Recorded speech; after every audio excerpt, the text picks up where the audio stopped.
Dans cette vidéo, nous allons voir comment définir les écarts inférieurs et supérieurs de tolérance fondamentale. Les tolérances fondamentales sont des tolérances particulières qui apparaissent dans certains dessins de définition.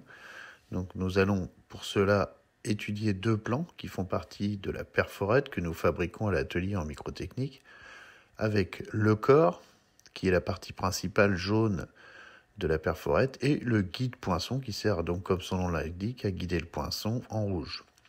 Donc deux cotes apparaissent nouvelles, 10 grand H8 et 10 petit G6. Alors que signifient ces cotes et quels sont les écarts de ces deux cotes, sachant que ces deux pièces devront s'assembler, et comme elles doivent s'assembler, une sera appelée la pièce femelle et l'autre la pièce mâle.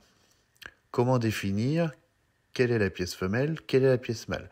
C'est ce qu'on appelle un arbre et un alésage. L'alésage est le nom donné à la pièce femelle, donc celle qui est en rouge sur le dessin, et l'arbre est le nom qui est donné à la pièce en vert. Généralement, c'est un axe.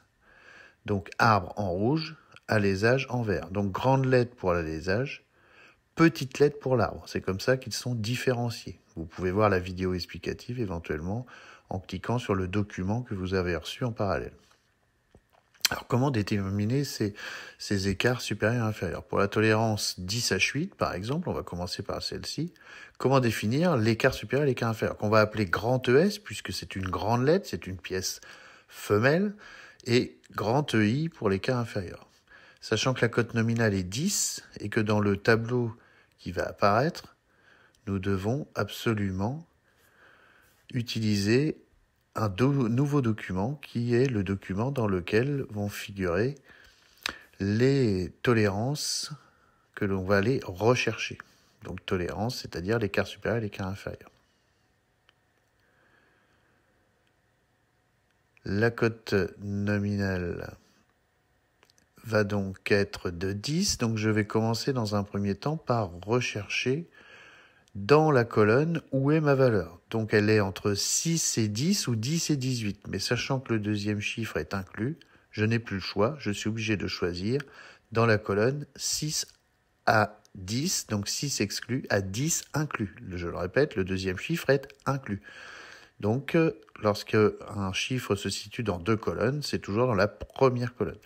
Cela nous donne des écarts de plus 22, 0, qui vont donc être en microns, comme le précise le tableau tout en haut, dans le tableau des principaux ajustements normalisés, microns. Donc 22 microns feront 0,022 et 0 micro, 0.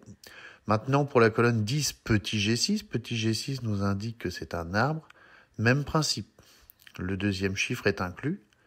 Donc je vais aller rechercher les deux écarts, cette fois-ci qui sont en petites lettres, petit ES et petit EI, car c'est une pièce mâle. Donc, petite lettre. Je prends donc le tableau dans lequel se situent toutes les tolérances avec des petites lettres et je recherche petit G6. Petit G6 est donc entre 6 et 10 inclus, comme la fois précédente, et j'obtiens un écart de moins 5 et moins 14, ce qui signifie que l'écart supérieur de moins 5 microns nous donne moins 0,005 et moins 14 microns en inférieur nous donne moins 0,014.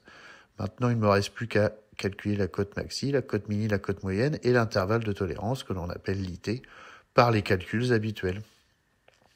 C'est-à-dire la cote maxi est égale à la cote nominale plus ES, donc la 10,022, la cote mini plus, c'est-à-dire la cote nominale plus l'écart inférieur, c'est-à-dire 10, la cote moyenne, la somme des deux divisée par 2, et puis l'écart supérieur moins l'écart inférieur pour un intervalle de tolérance, soit 0,022.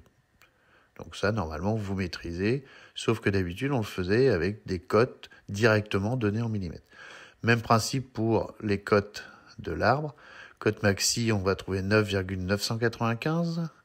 Cote mini, 9,990. Attention de ne pas oublier de changer le signe. Plus moins fait moins plus fait moins, plus forcément ça fait plus, et moins ça fait plus. Donc tout ça. Et cela va nous permettre donc de trouver les deux cotes, puisqu'on sait pertinemment qu'on ne peut pas usiner à une cote précise à l'atelier, sachant que la cote nominale devra être impérativement comprise entre la cote mini et la cote maxi.